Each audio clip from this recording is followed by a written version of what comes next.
Hey everybody, and welcome back to Self-Help Witch.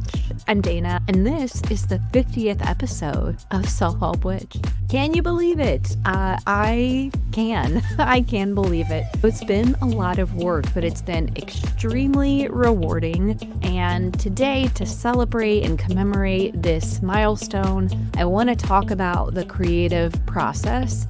3 things I've learned about what can really get in the way, and 3 things we can do to mitigate those habits and mindsets that can really get us stuck. So this episode is for anybody who is curious about the creative process and how we can really tap into that to start taking action toward the lives we want to live. And anyone who just wants to celebrate 50 episodes with me by thinking a little bit more deeply about how creativity works and how we can really get on the same energetic level as our creative flow. Now, before we dive into the episode, we've got to talk about the Self-Help Witch Scoop.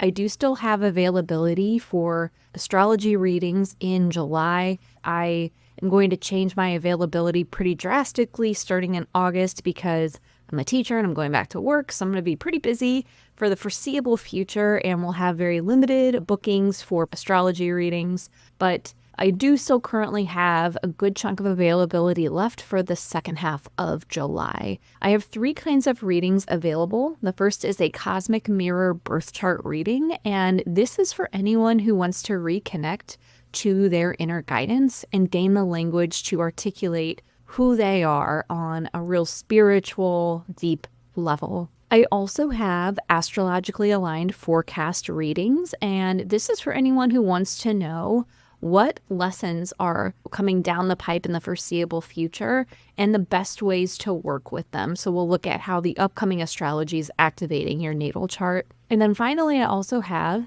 a reflective astrology integrative reading. Now, this is something only I offer as far as I know. This is where we look at a moment in the past, pivotal moment or moments from the past, from the lens of the chart to process, reflect, and integrate. So it's a way to heal, and I think it's just a really beautiful practice. Now, I've had a couple of questions about the readings since I started talking more about them at the beginning of the month. So the 2 questions I'll address super quickly. A lot of people have been asking about solar return readings. Yes, I do solar return readings. That's going to be an astrologically aligned forecast reading because I use timing techniques. Yes, we'll look at your solar return chart, but we'll also look at your time lords for the year. We'll look at profections. We'll look at whatever is kind of standing out. So use a variety of techniques, and that is why for a solar return, you should choose the astrologically aligned rather than the birth chart reading because it's a little more involved than just looking at the solar return chart. I've also had people wonder if they could combine the forecast and the reflective astrology reading. So could we perhaps look at charts of the past and look at what's coming up? And the answer is yes. It sort of depends on what all you want to look at.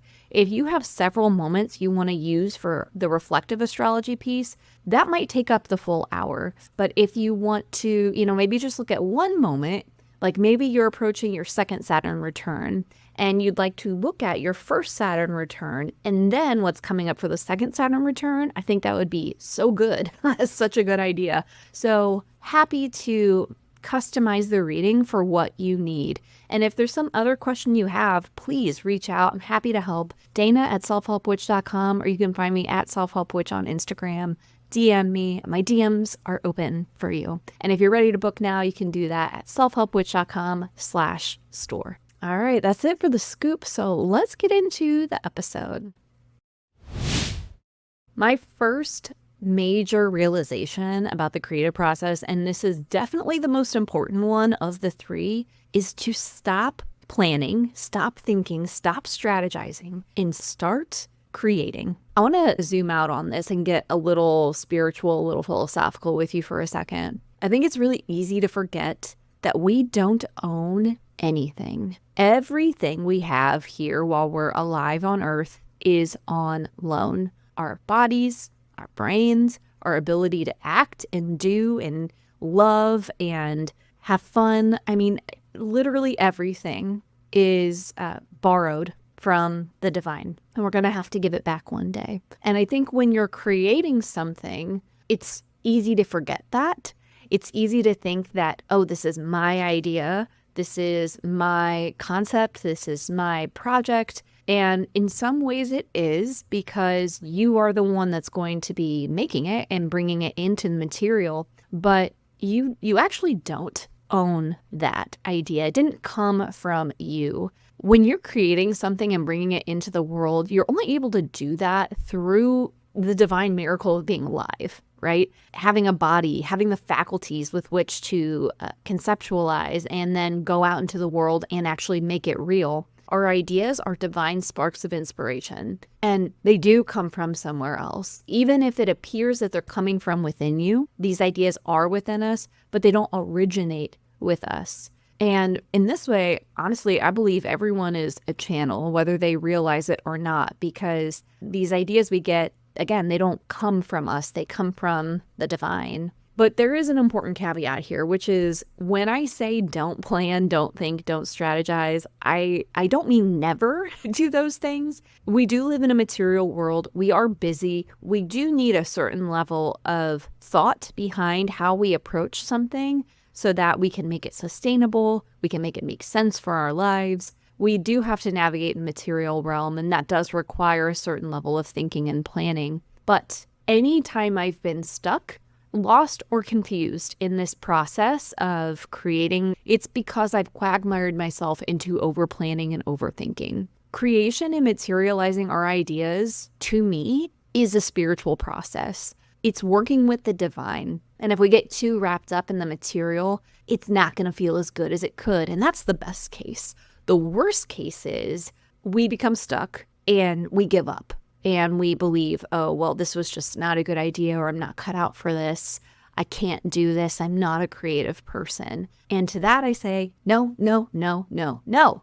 The way out of this is to just start. If you find yourself spinning your wheels and stuck in the intellectual process of creating, you are not creating anymore. You're thinking, and that's not the same as creating. Creating is action-oriented. It requires doing something. And the truth is, you're never gonna feel fully prepared, fully ready, like you fully understand where you're going or what the idea is. And if you do feel that way, I can almost guarantee once you get into it, something's gonna change. You're gonna be in for a surprise, because what you thought you knew or what you thought you had figured out is actually different now that you're doing the thing. I'll tell you, I sat on my podcast idea for a year. I remember writing it down, like stopping what I was doing to write it down. And it still took me a full year before I was able to actually start. But when I finally pulled the trigger, I really wasn't more ready than I was when I first had the idea. I thought I needed to learn, research, buy the right stuff, and none of that really mattered. For me, the only way to truly learn anything is to just do it, is to take action and experience it in an embodied way. There is something really powerful about taking action and learning through doing. And this is true even from, like a scientific material perspective, not even just a spiritual one. Just knowing about pedagogy and how learning occurs as a teacher, you really have to do it yourself. That practical application is where the true learning takes place. And I've talked about this before, but if you were in my classroom and I was teaching you about symbolism, if you just listened to me explain it to you, you would not have the same level of understanding compared to if you practiced it yourself. You have to do it yourself. And the same is true with creating. If you stay stuck in this intellectual sort of theoretical place, you are going to get blocked. You have to take action. And for the vast majority of us, we've got to do it before we feel ready, / we never really feel ready. And no matter how much we create, that never really goes away. You just learn to get more comfortable with it. And taking action is how you do that. And to bring it back to a spiritual angle, this is how you co-create with the universe. The universe brings the inspiration and the ideas. You bring the ability to make it real in the material. But if you get too deep in your logical mind, you're never going to be able to understand that. You're going to block yourself off. My second major realization about the creative process is that you have to stop trying to be like everyone else and start focusing on being yourself. This is where we start to talk about imposter syndrome. Now, I am not immune. Like, this is why I'm talking about this, right? I have lived through this, and this is what I've learned about it. And it's interesting because you often find the people that are like you, like the people that come into my orbit are dealing with the same things that I either recently dealt with or am currently dealing with. And so I talk to a lot of people about this along with dealing with it myself. And what I found for people that are dealing with imposter syndrome is they try to mitigate that at first by emulating the people they admire and or their teachers. And none of us are immune to this. I think some of us are just more aware of our tendencies than others. So I want to share something with you I was thinking about actually just earlier today. So I use this digital workout platform. I started it in April 2020 with COVID. And right when I started, there was this yoga teacher who I loved her classes. Well, she's no longer teaching on the platform as of like kind of recently. So there was a new teacher today, and she was teaching a very similar flow, but I found myself getting something new out of it. And I just thought to myself, how many hundreds of thousands of yoga teachers are there? Maybe even millions. I don't know. As someone who's been doing yoga since 2010, I've taken a ton of classes from a ton of teachers, and I'm never worried that I'm not going to get something out of a class because I've taken a yoga class before. Or I shouldn't get an astrology reading from someone else because I've had one already. When you hear that, that's ridiculous. But why? The reason it's ridiculous is because each individual person brings something unique, brings something only they can bring. I call this your unique brilliance. I got this from one of my teachers in my master's program. Every person on the planet has this spark, this unique brilliance, and it is truly something only they can bring. And this is true for everybody. But if we're focused on being like someone else, we again block ourselves from being able to express that unique brilliance through our creativity. And for me, this was honestly like, it's ironic and it's sad because the reason we emulate other people is because we're afraid that deep down we have nothing to offer, that there's nothing special or unique about us, and that the best we can hope for is just trying to be like somebody else. But in doing that, we make it impossible for other people to recognize what's special and unique about us and for us to recognize it within ourselves. We just start to think, oh, this isn't working. I'm not cut out for this. And I think that this is something all of us have to go through because when you're brand new to something, you are going to emulate your teachers. To bring it back to yoga, I took a yoga teacher training program in, I think, 2017, 2018. And my teacher for the training program said something along those lines. At first, you are going to parrot your teacher because that's what you know. You're new to this. It's sort of like training wheels. And the more you do, AKA create, the less you need those and start to come into your own. But if we approach what we're doing with this energy of, I have nothing to offer, no one's going to listen to me, I really need to just be like somebody else. Maybe I'll just try to take the approach that so-and-so takes or use the framework on so-and-so's website to write my own. And listen, I've done that. Again, I'm talking to you about this because I've lived this. And what I've learned in doing that is it doesn't work. It can get you started, and sometimes that's what we need. And so there's no shame. But if you are taking on the persona of someone you admire or want to emulate because you're afraid that you don't really have anything to offer, you are going to create a self-fulfilling prophecy because you are never going to give yourself the opportunity to experience your unique brilliance. And you're not going to give anyone else the opportunity to experience it. And I'm going to take us back to step one because action is the antidote to this. It is the antidote to imposter syndrome. Listen, you're not an imposter if you're doing it. I'm going to say that again and let it sink in. You're not an imposter if you're doing it. I remember when I first started giving readings, astrology readings, I had been studying astrology on my own for a couple of years, like maybe 3. And I had just started my year 1 program with Nightlight Astrology a couple of months before. and I was taking readings for free to get practice.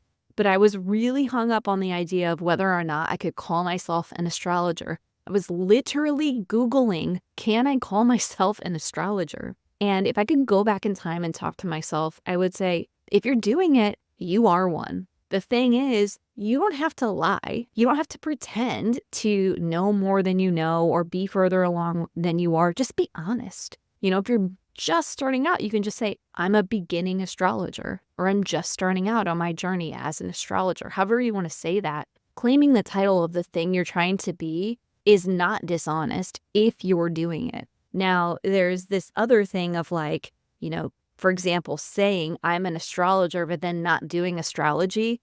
You're going to feel imposter syndrome because you are kind of being an imposter. And this has been me. I talked about this in a different episode when last year my world kind of fell apart. A tree fell on my house. My grandma had a stroke and passed away. Everyone in my house, including my 6-month-old baby, got COVID. It was just a lot. I wasn't doing astrology for real. I got away from my spiritual practice, and I then found it really difficult to show up for Self-Help Witch. And I couldn't really figure out why. And it took me a long ass time to realize, girl, you're not doing astrology. Yeah, you don't have anything to say because you're not looking at charts. You're not thinking about the transits. So you have to do the thing that you want to do. You have to create, you have to show up. That is step 1 to defeating imposter syndrome. And step 2 is knowing that you have something only you can bring to the table. And if you need to emulate the people you respect and admire in your sphere just to get started, that's okay if you're doing it consciously and intentionally.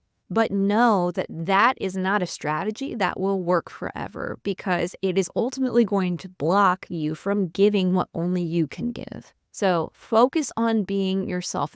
And how do you do that, by the way, right?